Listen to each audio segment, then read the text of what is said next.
భాష తీయదనం తెలుగు జాతి గొప్పతనం తెలుసుకున్న వాళ్ళకి తెలుగే ఒక మూలధనం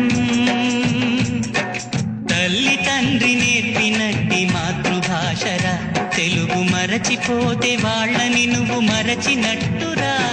ఇది మరువబోకురా తెలుగు భాష తీయదనం తెలుగు జాతి గొప్పతనం తెలుసుకున్న వాళ్ళకి